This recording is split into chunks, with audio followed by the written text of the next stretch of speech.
name is Robert Neville. I am a survivor living in New York City. I am broadcasting on all AM frequencies. I will be at the South Street Seaport every day at midday, when the sun is highest in the sky. If you are out there, if anyone is out there, I can provide food, I can provide shelter, I can provide security. If there's anybody out there, anybody, please, you are not alone.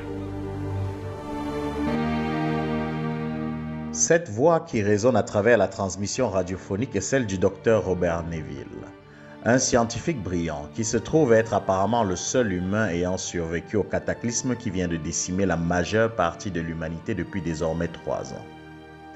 En effet, à cette époque, le docteur Alice Crippen avait annoncé une nouvelle porteuse d'espoir pour l'humanité tout entière. Elle venait de mettre sur pied le sésame capable de guérir le cancer. Une prouesse exceptionnelle possible grâce notamment au virus de la rougeole, qui avait été génétiquement modifié et qui deviendrait l'équivalent d'un commando viral, n'ayant qu'une seule mission lorsqu'il était implanté dans l'organisme humain, à savoir cibler de façon ultra précise les cellules cancéreuses de toutes sortes et les détruire de manière irréversible et instantanée. Malheureusement, les choses ne se passeront pas comme prévu. I'm not going to let this happen. This isn't up to you. You can't.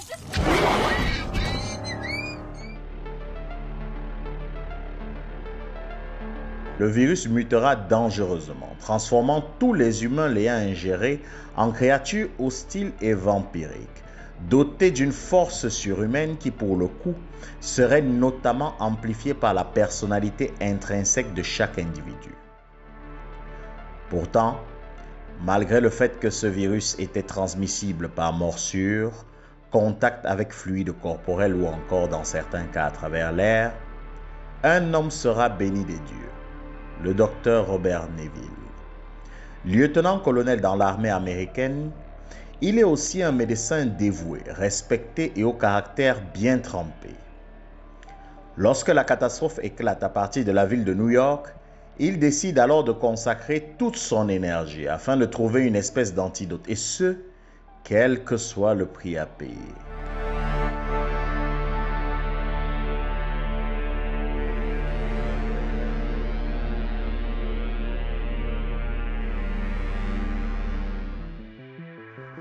Dans une interview accordée en janvier 2025 à Radio Raïm à l'occasion du Rindsgrain Awards Night, le quadruple champion de boxe poids lourd Evander Holyfield enflamme la toile par ses propos.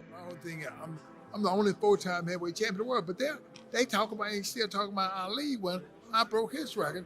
Don't nobody never said nothing about. I've been the only 4-time heavyweight champion of the world for 24 years.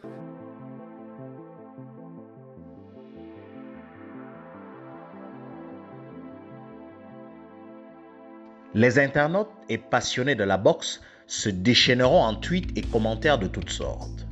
Et s'il y a bien un concept qui reviendra incessamment, c'est celui de légende. Les observateurs s'accordent à dire que tandis qu'Holyfield était probablement un grand champion, Mohamed Ali était quant à lui une légende. Des discours qui ne sont pas sans rappeler les incessantes comparaisons connues dans le monde du sport et qui ont toujours alimenté les passions les plus farouches. Mais au fait, au-delà du sport en particulier, qu'est-ce qui confère le statut de légende à une personnalité plutôt qu'à une autre? Existe-t-il des critères objectifs permettant de qualifier certaines personnes comme des légendes ou s'agit-il juste d'une appréciation purement subjective? Dans cette vidéo, où nous embarquerons dans un voyage mêlant fiction et réalité, une réponse à cette question s'imposera d'elle-même. Du moins, c'est ce que nous espérons. Cela dit, quelle que soit l'issue de ce périple, nous découvrirons ensemble les parcours extraordinaires de ces personnes qui ont marqué l'histoire pour certains et qui continuent de l'écrire pour d'autres. Nous comprendrons ce qui fait d'eux des légendes, c'est-à-dire, comme le dit si bien l'étymologie latine du mot, pourquoi leurs histoires méritent d'être racontées. Bonne vision.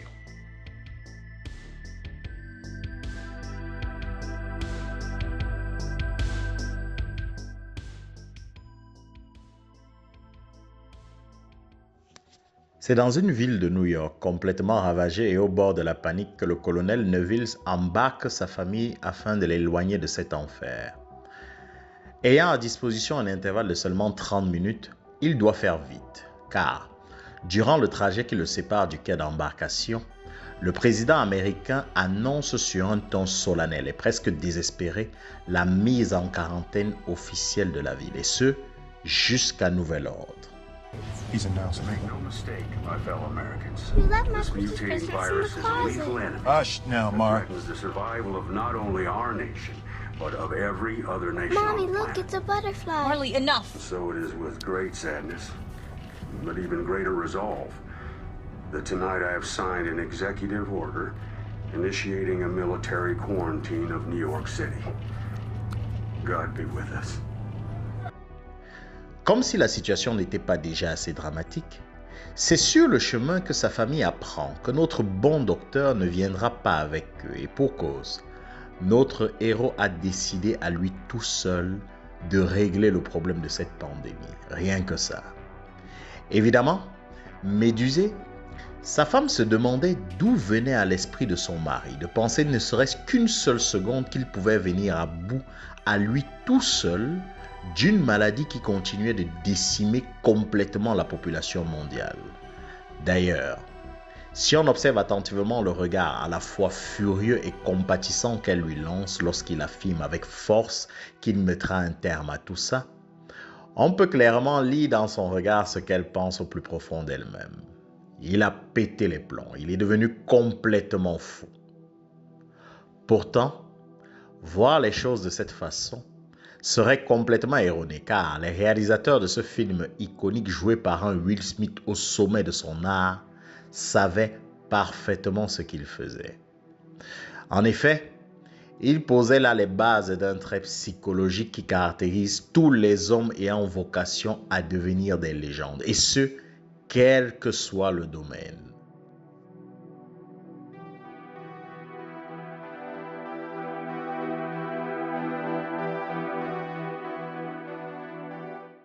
Tout ce que tu demanderas, je le ferai livrer. Je peux avoir une boîte d'allumettes?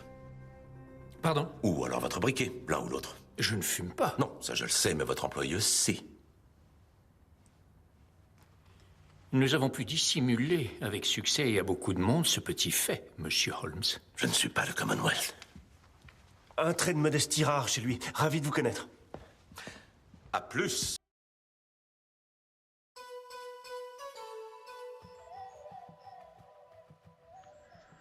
Nous sommes en 1952 à Dakar au Sénégal.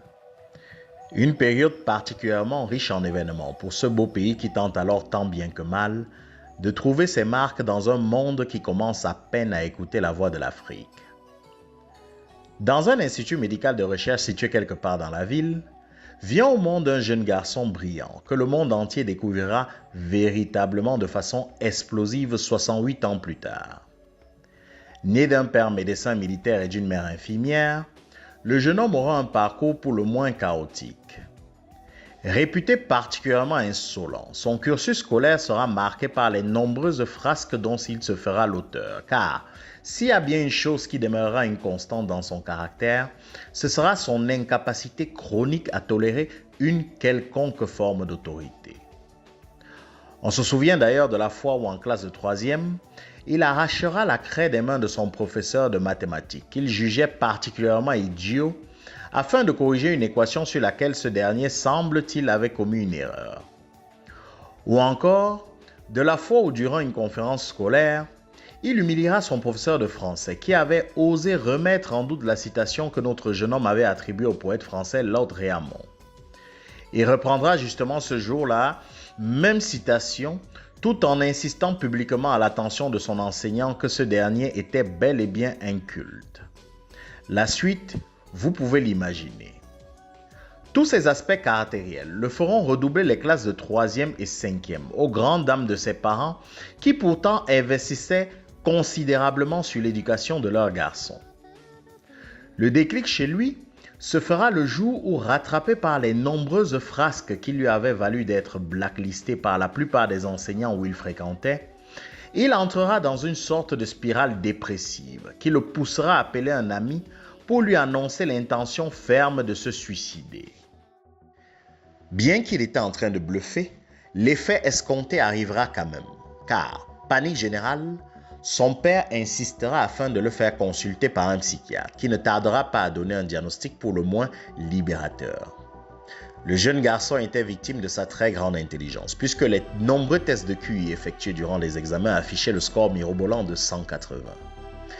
Désormais conscient de ce qui le perturbait autant, notre future crème de la biologie scientifique pouvait enfin calmer ses démons et plutôt les contrôler même.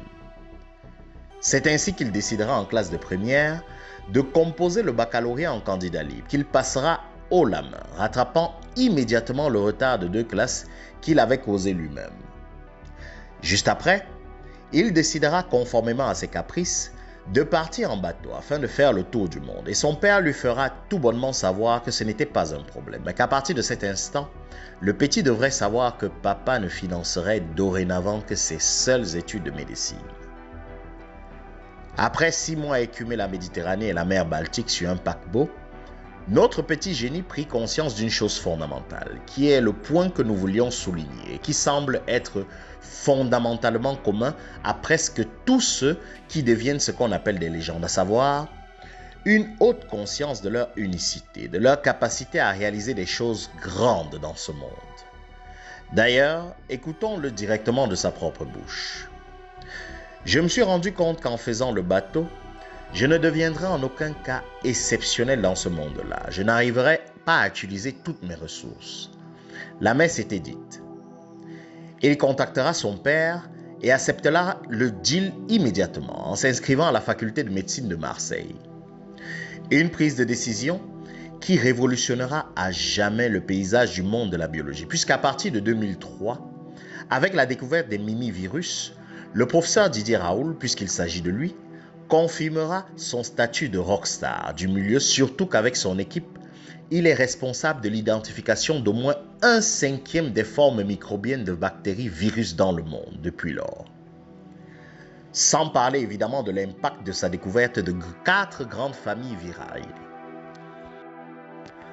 Pourtant, la majeure partie du public ne le découvrira qu'en 2020, lorsque durant la pandémie de coronavirus, ce même trait de caractère profondément anticonformiste le fera aller une fois de plus contre ses pairs concernant le traitement de la maladie. Mais pour le moment, ne sautons pas les étapes, car s'il y a bien une chose que le professeur Didier Raoult a toujours mis en avant pour expliquer son succès, c'est un autre trait de caractère indiscutable que possèdent toutes les personnes au destin exceptionnel.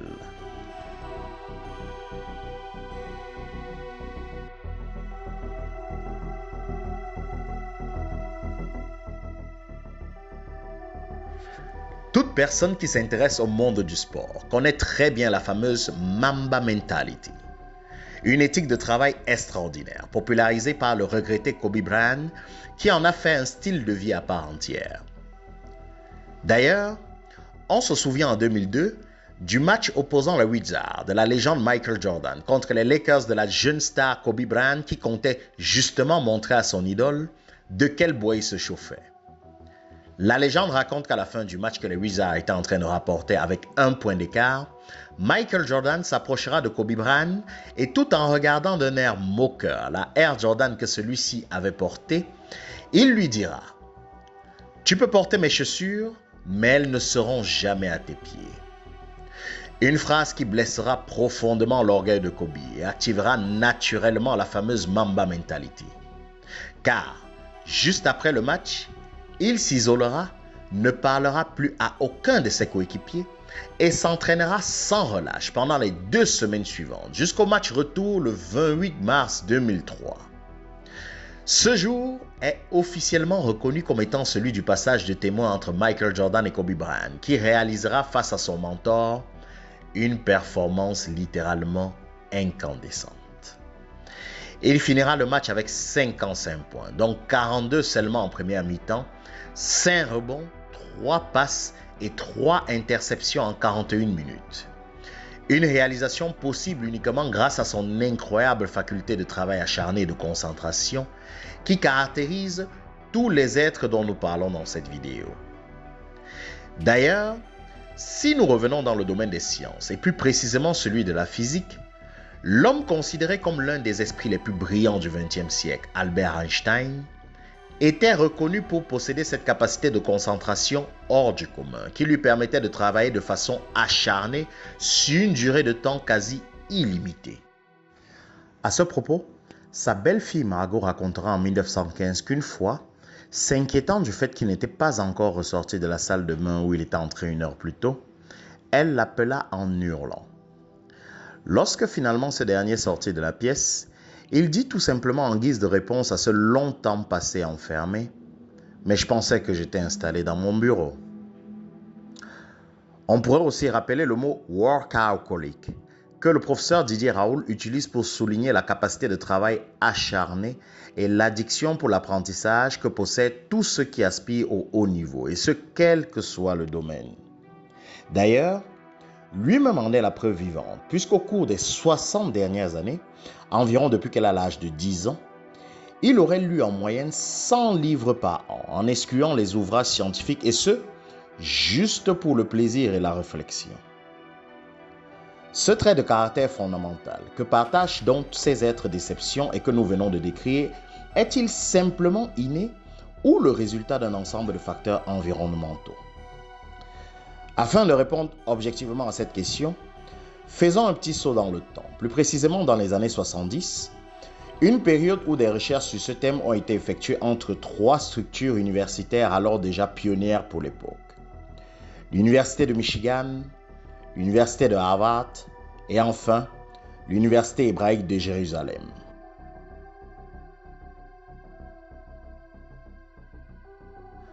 En 1973, le psychologue et économiste Daniel Kahneman présente dans son ouvrage Attention and Effort une théorie de l'attention comme ressource limitée qu'il assimile à l'effort cognitif.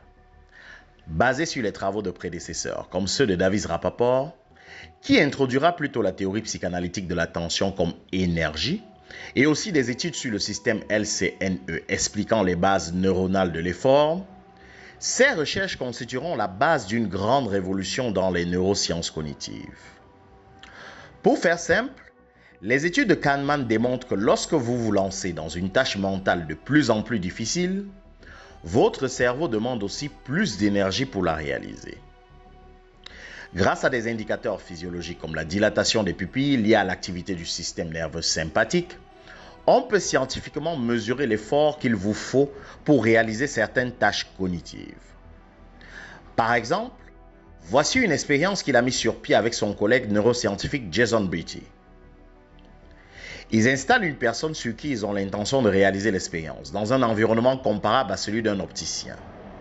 Ensuite, il pose sa tête sur une mentonnière et fixe un objectif en écoutant des informations préenregistrées. Puis, en répondant aux questions qui lui seront posées par rapport à ce qu'il vient d'écouter avec un rythme précis et chronométré de façon constante.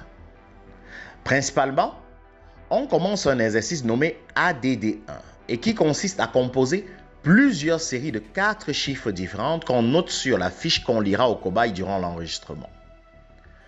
Supposons par exemple qu'on lui lise de façon claire et audible le chiffre 5294. La consigne est simple. Il doit ajouter 1 à chaque nombre de ce chiffre après 2 secondes du moment où il a entendu le chiffre et le résultat sera 6305. Ensuite, on recommence de façon constante et progressivement, on peut augmenter la difficulté, lui demander d'additionner 3 à chaque nombre de ce chiffre, ce qui représente l'exercice qu'on nomme ADD3. En tout cas, vous avez saisi l'idée. Ce que Daniel Kahneman et son collègue feront durant les premières expériences, ce sera de récupérer les photos qui se déclenchaient grâce au flash infrarouge qui s'activait durant chaque pulsation du métronome et de développer le film. Que constateront-ils? Eh bien, que plus le sujet effectue un effort cognitif dû à la difficulté progressive des exercices, plus ses pupilles se dilataient. Par exemple, Si les séries de chiffres étaient longues, on observait une dilatation importante qui atteignait son pic maximum lors de la transformation des 10 chiffres. Évidemment, l'ADD3 représentait presque toujours l'exercice qui demandait toujours le plus d'efforts et provoquait presque immédiatement une dilatation à au moins 50% des pupilles durant les 5 premières secondes, avec un rythme cardiaque d'environ 7 pulsations par minute. Plus tard, en faisant les mêmes expériences avec une caméra à circuit fermé, ils étaient capables, en regardant les pupilles d'un individu en train d'effectuer les calculs, de lui dire exactement s'il venait d'abandonner l'exercice, ce qui représentait pour ce dernier un vrai tour de magie, même si eux se contentaient simplement de remarquer que ses pupilles étaient subitement passées de dilatées à contractées, signe que l'effort cognitif était beaucoup trop pour le sujet et donc qu'il ne pouvait plus continuer. Qu'est-ce que ces expériences ont permis de déduire? Eh bien d'abord, elles ont permis de confirmer qu'il existe une part d'inné dans les capacités que possèdent certains esprits qualifiés de supérieurs, puisque les personnes considérées comme plus intelligentes fournissent, comme nous l'avons vu, moins d'efforts mentaux que les autres pour résoudre les mêmes problèmes, comme appuieront par la suite les études de Sylvia K. Aaron et Jackson Beatty en 1979. Des études qui illustreront avec beaucoup plus de dispositifs expérimentaux qu'à parité d'exercice avec d'autres personnes, les gens beaucoup plus brillants voient leurs pupilles moins se dilater malgré la difficulté. Une perspective qui illustre parfaitement le domaine du sport, où les personnes considérées comme géniales donnent presque toujours l'impression que leur activité est non seulement facile, mais surtout qu'ils semblent avoir au moins 3 coups d'avance sur leurs camarades sportifs. Enverrou o braço ali, hein? Meu Deus do céu, bicho. Ele não deixou. Mas não desiste o Robert Jimenez. Não bateu. Vai tomar de novo. De mais uma.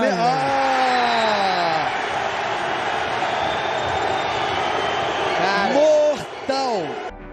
Pourtant, d'un autre côté, les mêmes études démontrent que le fait que plus on se familiarise avec une tâche en la répétant constamment, en s'entraînant suffisamment, moins elle est gourmande en énergie, comme le confirment des études ayant montré que l'activité cérébrale associée à une activité évolue quand la compétence se développe, impliquant au fur et à mesure moins de régions du cerveau. Il s'agit donc de façon indiscutable d'un acquis.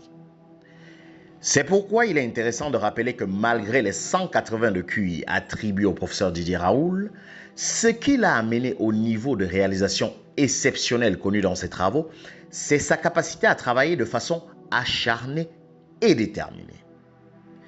Lorsqu'il décide de s'inscrire à la faculté de médecine de Marseille, juste après la première année, il rencontre un prof de gastro-entérologie, qui déjà à l'époque est considéré comme le numéro 1 au monde du pancréas, une des rares personnes à part son père qui l'aura vraiment impressionné.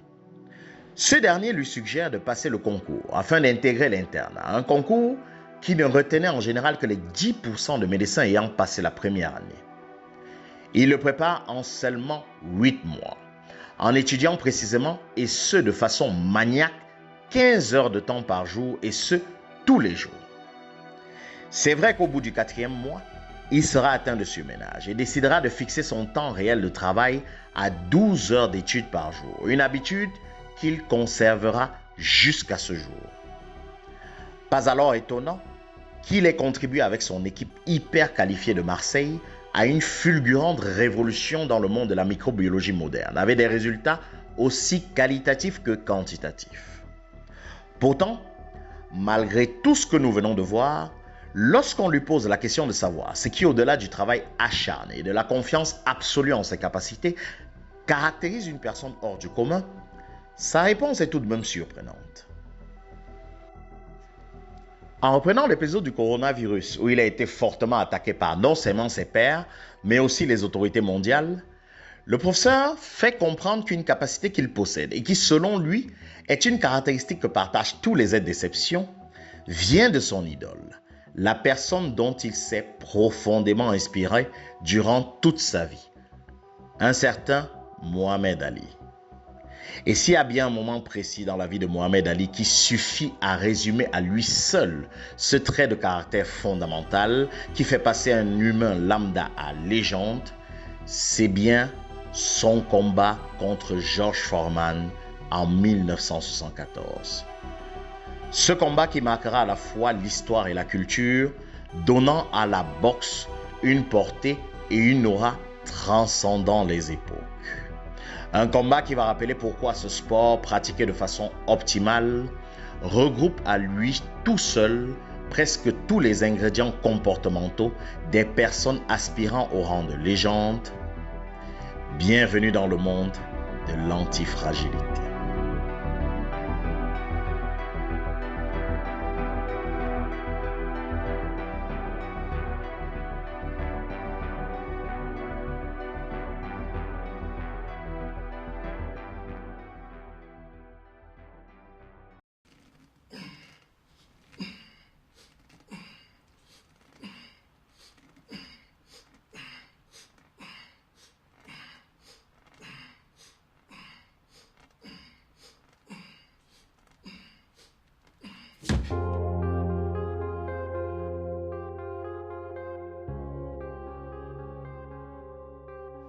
En 2004, la très célèbre chaîne de télévision sportive américaine ESPN publie une étude dans laquelle il est question de désigner de la façon la plus scientifique possible le sport le plus difficile en absolu. Cette analyse, menée par un panel d'experts, a évalué 60 sports sur 10 critères comme l'endurance, la force, la résilience mentale et la coordination. Le sport qui obtiendra donc le score le plus élevé sera la boxe en absolu, qui obtiendra justement une note de 72,375 sur 100, directement devant le hockey sur glace, le football américain, la lutte et même le MMA. Mais le plus important ici à noter, ce sont les deux critères qui, combinés dans le domaine de la boxe, enregistreront les scores les plus élevés comparés à tous les autres. La résilience mentale et l'endurance physique. Et si en plus de cela, vous ajoutez les histoires de vie des plus grands champions connus de ce sport, vous entrez de plein fouet dans la fabrique à légendes la plus prospère que le monde ait connue. Ce n'est donc pas un hasard si le professeur Didier Raoult est un fan incontesté du plus grand champion de boxe de tous les temps, à savoir Mohamed Ali, et qu'il dira des années plus tard que l'un des événements l'ayant beaucoup inspiré tout au long de sa prolifique carrière scientifique et surtout durant la période Covid n'était autre que son combat contre Foreman, et pour cause. S'il y a bien un événement qui résume presque à lui tout seul tout ce qui fait d'un être humain une légende, c'est bien ce combat qui marquera à la fois la culture et l'histoire, donnant à la boxe une portée et une aura transcendant les époques. Mais au fait, en quoi ce combat est-il jugé si spécial? Et surtout, pourquoi considère-t-on que ce sera à partir de ce moment que Mohamed Ali entrera dans le cercle très fermé des légendes? Retour sur une leçon magistrale de vie d'une étoile de la boxe.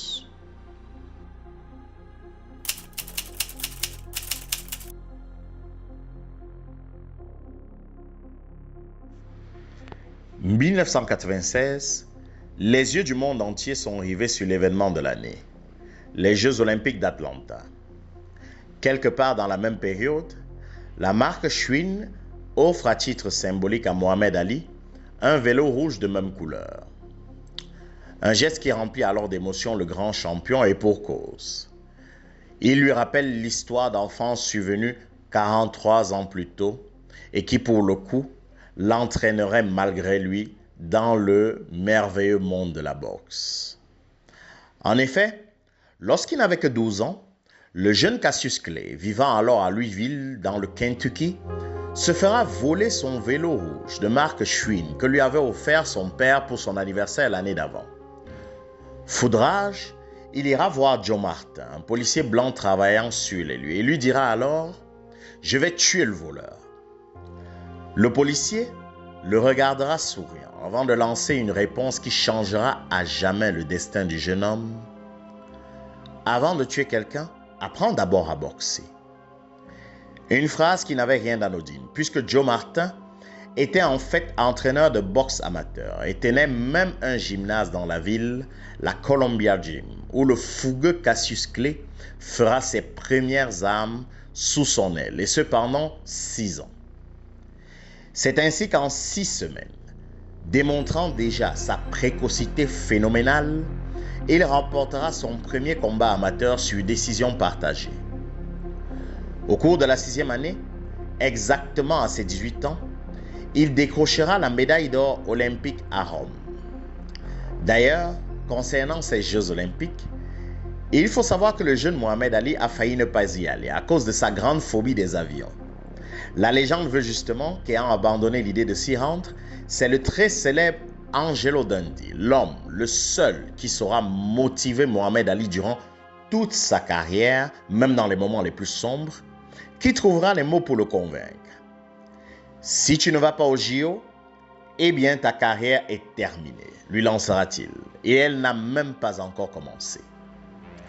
Ensuite, il dira les seuls mots qui pouvaient faire bouger un homme comme Ali qui, à la base, voulait plus que tout au monde laisser son nom dans l'histoire. Il lui dira « Pense à la gloire, pas à la peur ». La phrase qui décidera le futur champion olympique à prendre ce foutu avion. Ceci dit, il le prendra à une seule condition, avec un parachute accroché sur son dos. Mais revenons un peu 3 ans plus tôt, en 1957, l'année qui factuellement serait celle où Mohamed Ali aura un petit coup du destin.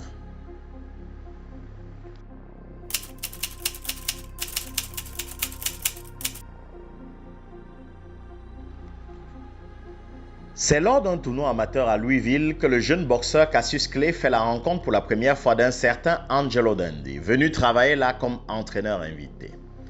Ce dernier était à l'époque surtout connu pour avoir été apprenti auprès du célèbre entraîneur Charlie Goodman, l'homme qui a façonné de toutes pièces un certain Rocky Marciano, considéré alors comme le boxeur poids lourd au meilleur conditionnement physique de tous les temps. Angelo Dundee avait la réputation dans le milieu d'être extrêmement doué en psychologie comportementale et il avait presque toujours une approche assez originale. Fin observateur et stratège, il avait le don de voir ce qui échappait naturellement aux autres du métier. Lorsqu'il rencontre Ali pour la première fois, certaines choses lui sautent aux yeux tout de suite. Déjà, il constate que le jeune homme boxe n'importe comment. Il ne protège pas sa tête. Il a une garde basse, mais surtout, péché mortel à l'époque pour un boxeur, il esquive les coups en reculant la tête au lieu d'aller sur le côté. Pourtant, et c'est là où le génie de Dundee fera la différence, il remarque plusieurs choses qui lui font comprendre qu'il vient de tomber sur un diamant brut.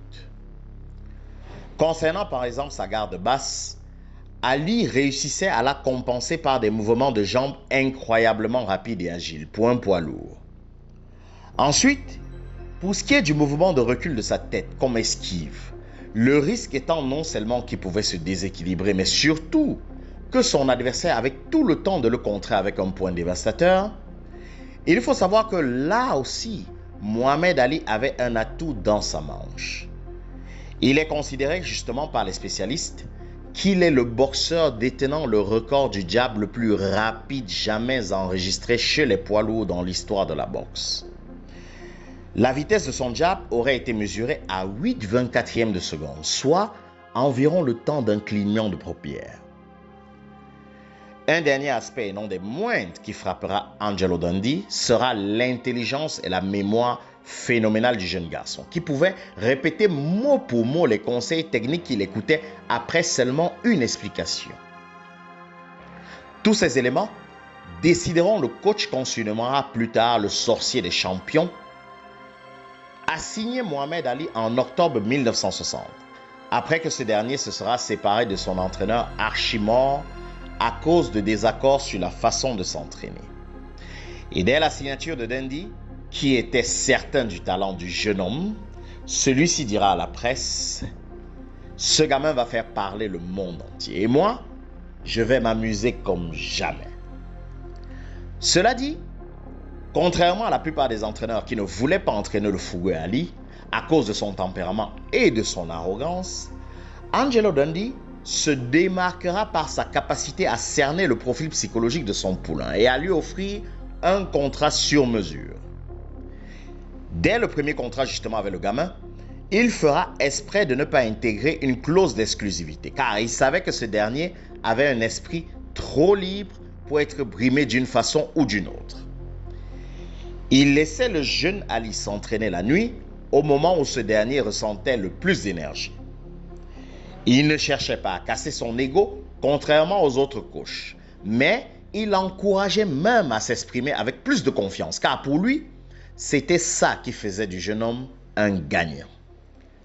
C'est pourquoi il sera l'un des premiers, sinon le premier coach à encourager son poulain à médiatiser dans les sports de combat ce qui deviendra par la suite le trash talk. I'm as fast as I were. Man, I'm so fast last night I cut the light off in my bedroom, hit the switch, was in the bed before the room was dark.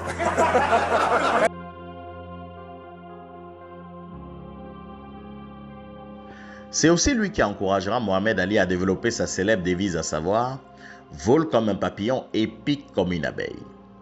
Même si en vérité, cette technique et aussi la capacité à provoquer psychologiquement l'adversaire sera à la base inspirée du célèbre catcheur des années 70, Gorgeous George. Un personnage iconique qui sera d'ailleurs représenté dans le film culte de Guy Ritchie, Snatch. Bref, ce qu'il faut retenir ici, c'est qu'Angelo Dundee et Mohamed Ali collaboreront pendant 21 ans, précisément jusqu'à la fin de la carrière du boxeur. Et on peut dire que c'était la meilleure décision que les deux prendront car comme jamais, ils formeront l'un des duos les plus incroyables que le monde de la boxe ait connu. Pour preuve, voici quelques anecdotes révélatrices qui montrent à quel point leur alchimie était redoutable.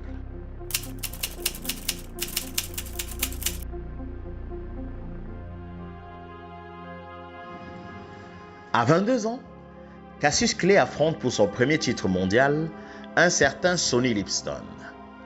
Si vous n'avez pas encore entendu parler de lui, eh bien sachez que Liston est considéré par les historiens de la boxe comme étant le poids lourd ayant le coup de poing le plus violent que ce sport ait connu. Pour la petite anecdote, Chuck Wepner, le boxeur ayant inspiré le personnage de Rocky, dira ceci après un combat contre lui. Se prendre un coup de poing de Sonny Liston, c'est comme se prendre une batte de baseball. Et il n'avait pas tort, puisqu'après l'avoir affronté, il finira avec 70 points de suture et les os du visage complètement broyés. On raconte aussi qu'à un boxeur avec qui il faisait du sparring, il aurait fait tomber 16 dents d'un seul jab du gauche, bien que ce dernier ait un protège-tête. Ce n'est donc pas pour rien que Sonny Liston sera reconnu comme étant le boxeur le plus évité de l'histoire de la boxe, toutes catégories confondues. Et on comprend aussi d'ailleurs pourquoi Mohamed Ali craignait vraiment ce combat, au point où il n'en dormait presque pas. Une situation qui n'a pas échappé à Angelo Dundee, qui connaissant très bien son poulain, utilisera une abscisse psychologique imparable. Il provoquera Ali en lui disant justement que ça se voyait qu'il avait peur de Liston. Un affront que l'ego incroyable du jeune boxeur ne pouvait tolérer, car l'une des grandes forces d'Ali, c'est qu'il s'était convaincu très tôt du fait qu'il serait le meilleur boxeur que le monde ait connu. Ce n'était qu'une question de temps donc, avant que ce monde lui-même ne s'en aperçoive. Il se surpassera à l'entraînement et fera une chose qui attirera vraiment pour la première fois l'attention générale sur lui. Il annoncera que Sonny Liston tomberait au 8e round. Un énorme buzz pour l'époque, surtout que ce combat était coté à 7 contre 1 en faveur de Liston. Pourtant, le jour du combat, quelque chose d'incroyable se produit. Le camp de Liston décide de tricher. Un de ses coachs trempe ses gants dans du camphre, ce qui a pour effet au 5e round d'affecter la vue de Mohamed Ali, qui non seulement ne voit plus rien, mais pleure en continuation. Là, il crie « Je suis aveugle ». Évidemment, vu son état, il veut abandonner. Et c'est alors que Dundee, tout en rinçant ses yeux avec une éponge, lui dit « Bouge, tu mènes au point ». ce qui était évidemment faux. Mais c'est cette astuce qui le fera gagner. Puisqu'au 6e round, Livingstone, épuisé et blessé à l'épaule, restera sur son tabouret à la fin et abandonnera.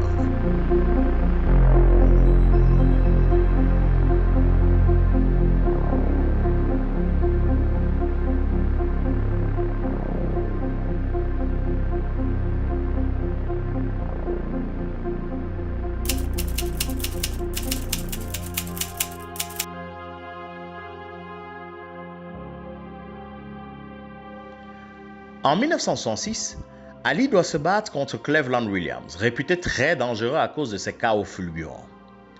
C'est ainsi que pour sa préparation, Angelo Dundee lui propose une idée folle, perfectionner son fameux Phantom Punch.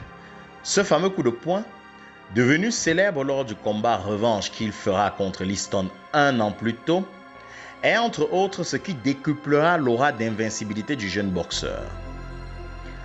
Afin donc de battre Williams, voici le programme d'entraînement que Dundee mettra sur pied afin de travailler cette nouvelle technique dévastatrice. Résultat, KO en 3 rounds. Ali a mis Williams à terre avec une série de directs précis, dont le fameux Phantom Punch, prouvant alors que ce coup n'était absolument pas un accident. La chose la plus impressionnante durant ce combat, c'est le fait que malgré tous les efforts que Williams fera durant ces 3 rounds, il sera littéralement incapable de toucher Ali. Ce soir-là, d'après la majorité des experts et connaisseurs du monde de la boxe, Ali réalisera sa plus grande performance sur un ring, son chef-d'œuvre tout simplement. D'ailleurs, Angelo Dundee dira de lui après ce combat: « Ce soir-là, Ali était invincible. Même moi, je ne voyais pas ses coups. »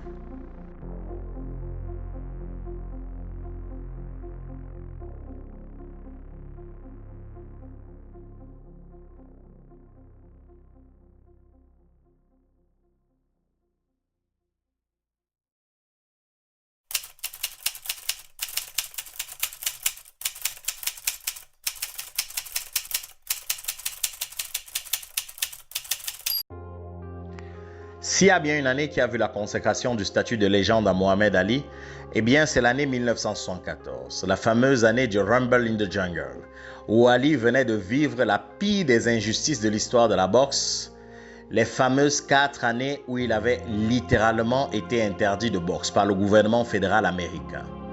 La cause, son refus catégorique de s'engager dans la guerre du Vietnam en 1967. D'ailleurs, pour la petite histoire, lorsqu'on lui demandera pourquoi il refuse de s'engager, voici sa réponse. And shoot them for what? They never called me nigger. They never lynched me. They never put no dogs on me. They never robbed me of my nationality, raped and killed my mother and father. What I'm going to shoot them for what? How am I going to shoot them? Après cette décision, il écopera d'une condamnation judiciaire de 5 ans de prison avec sursis, avec à la clé une amende de $10 000. Après la fameuse décision de justice, la WBA et la WBC lui retireront son titre de champion du monde de poids lourd. Et c'est pour ça que le 30 octobre 1974, Mohamed Ali n'est pas là seulement pour disputer le titre mondial, mais avant tout pour rétablir son honneur bafoué pendant près de 7 longues années. De plus, son adversaire du jour, George Foreman, n'est pas n'importe qui. Non seulement il vient de remporter tous ses 40 derniers combats avec à la clé 37 KO, mais surtout, parmi les boxeurs qu'il a terrassés, se trouvent Frazier et Ken Norton, 2 anciens vainqueurs d'Ali. C'est donc dans une chaleur extrême et devant 1 milliard de téléspectateurs que le champion essaiera de rentrer à nouveau dans l'histoire. S'accordant avec son acolyte Angelo Dundee, qui lui avait été invariablement loyal durant cette période difficile, il utilisera la stratégie du rope et dope qu'ils avaient soigneusement préparée afin d'épuiser son adversaire. Cette technique consistait à se coucher sur les cordes du ring et à amortir à chaque fois les coups du puissant Foreman. Combiné au réflexe extraordinaire d'Ali et à son don de provocation légendaire, il suffisait simplement de patienter. Mission accomplie, puisqu'au 8e round, George Foreman, épuisé, tombera KO sous une série de coups rapides de Mohamed Ali, projetant désormais ce dernier dans une autre dimension sur le plan sportif.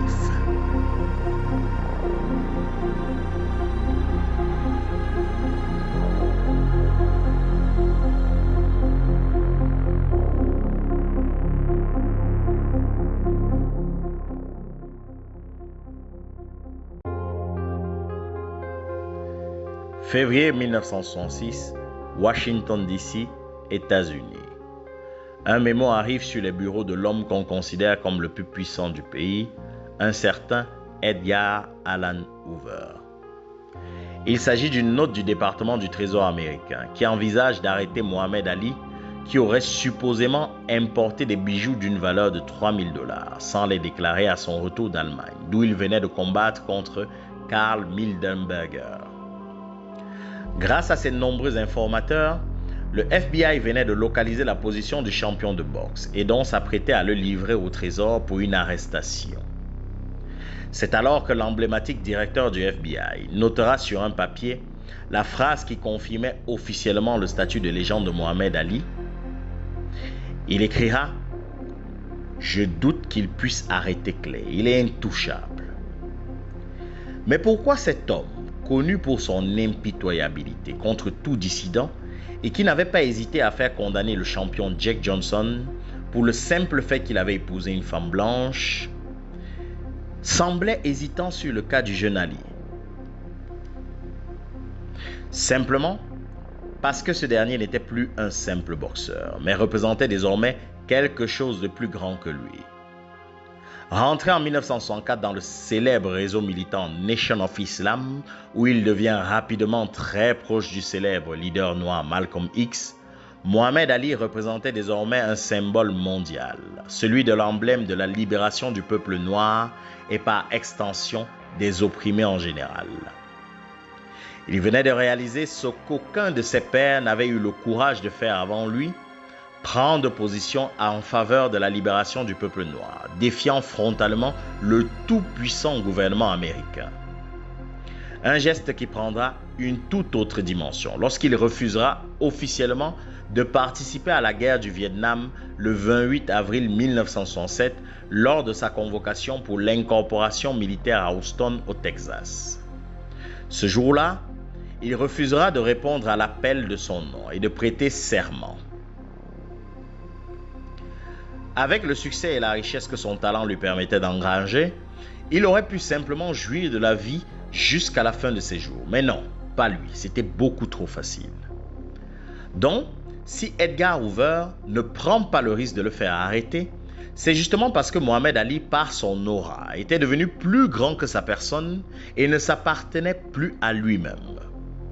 Non seulement il était désormais protégé par la Nation of Islam, une organisation armée et organisée qui pouvait lancer des représailles en cas d'arrestation du boxeur, exactement comme à la mort de Malcolm X, mais dans un contexte de guerre froide généralisée, le patron du FBI redoutait qu'une arrestation ne soit exploitée par l'URSS pour dénoncer le racisme américain.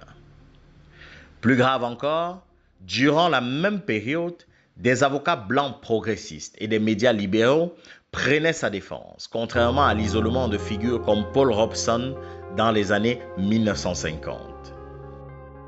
Une chose est sûre, Hoover, un homme avisé, avait vu juste sur ce que représentait Mohamed Ali dans le monde, puisque 24 ans plus tard, l'histoire lui donnera raison. En effet, à l'âge de 48 ans et terriblement souffrant à cause de la maladie de Parkinson, Mohamed Ali contribuera le 2 décembre 1990 à la libération de 15 otages américains détenus prisonniers à Bagdad par l'alors président Saddam Hussein. Un succès inattendu pour le gouvernement fédéral qui restera impressionné par cette situation pour le moins spectaculaire. Le plus incroyable dans ça, c'est que le président Saddam Hussein fera bien savoir qu'il libérait ses otages en guise de bonne volonté envers Ali qu'il admirait profondément. On parle quand même là d'un homme redoutable qui a fait rédiger un Coran de 605 pages avec son propre sang. Mais ça, c'est une autre histoire. Si cette histoire de Mohamed Ali reste emblématique de par sa portée et sa résonance dans le temps, elle n'est pas la seule dans le monde du sport, puisqu'on se souvient d'un événement récent qui a sonné comme un coup de tonnerre dans le milieu des sports de combat. En effet, en janvier 2023, le Camerounais Francis Ngannou claquait la porte de l'UFC et de son sulfureux président Dana White, après avoir notamment refusé un contrat record qui aurait fait de lui le poids lourd le mieux payé de l'histoire de l'organisation. Une décision marquant la fin d'un bras de fer médiatique et financier sans précédent dans le monde des sports de combat et projetant automatiquement Ngannou dans une autre dimension, une dimension instantanée d'icône mondiale et une nouvelle figure emblématique de la défense du droit des combattants dans la cage. La raison ? Eh bien, au-delà des aspects contractuels, personnels qu'il voulait plus avantageux, Francis Ngannou militait pour l'amélioration des conditions des athlètes, notamment l'exigence d'une couverture santé pour tous les combattants et une représentation légale plus protectrice des sportifs, avec par exemple la possibilité d'avoir un avocat indépendant afin de négocier avec l'UFC. Ceci dit, aujourd'hui, grâce à cette décision, il a réussi à implanter solidement le MMA en Afrique grâce notamment au soutien de la PFL, combinant ainsi brillamment business et impact social. Et bien qu'ayant perdu ses 2 combats de boxe contre Fury et Joshua, son histoire, sa victoire et son couronnement pour le titre de champion de poids lourd de la PFL contre Renan Ferreira en octobre 2024, malgré la perte tragique de son fils, est l'aboutissement et le résumé parfait de tout ce que nous avons vu tout au long de cette vidéo à propos des légendes.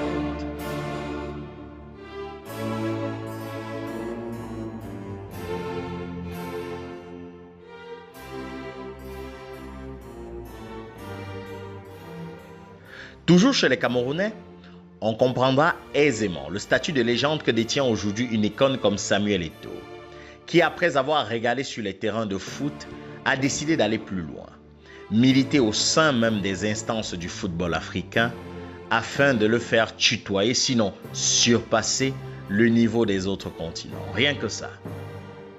On n'oubliera pas la stature du professeur Didier Raoult, qui, malgré les grandes controverses et tous les scandales associés à son nom durant la crise du Covid-19, est resté lui-même.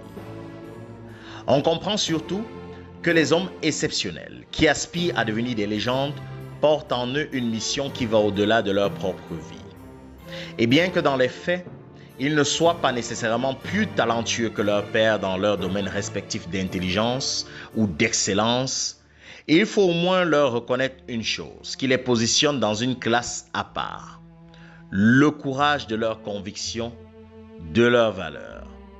Ils savent qu'ils ont des grands pouvoirs, alors ils n'hésitent pas à porter le poids de leurs responsabilités, et ce, même au prix de leur vie.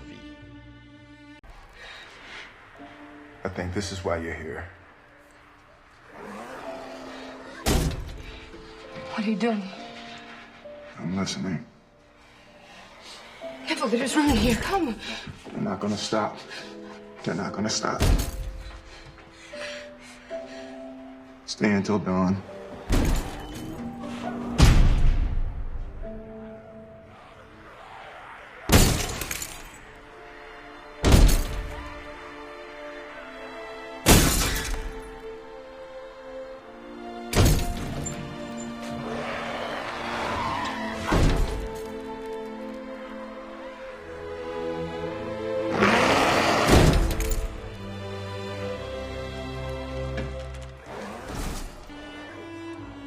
Mais enfin, ce qu'ils nous apprennent par-dessus tout, c'est que chacun d'entre nous porte en lui les germes d'une légende, que ce soit dans la famille, dans le quartier ou même dans le pays. Le vrai défi, c'est celui d'accepter de devenir alors une lumière pour son prochain, et même quand tout ramène à l'obscurité, à la noirceur profonde et opaque de l'esprit humain. Toutes les légendes manifestent à un moment ou un autre une forte volonté de puissance, mais une puissance bienveillante. Et lorsque malgré eux, ils se retrouvent porteurs d'espoir du monde autour, ils se réfèrent alors au fameux cri d'Henri de la Roche-Jacquelin qui, voyant que des milliers de paysans le proclamaient chef malgré lui le 13 avril 1793, lança cette phrase qui résume le credo d'une vraie légende. Si j'avance, suivez-moi. Si je meurs, vengez-moi. Si je recule, tuez-moi. Merci.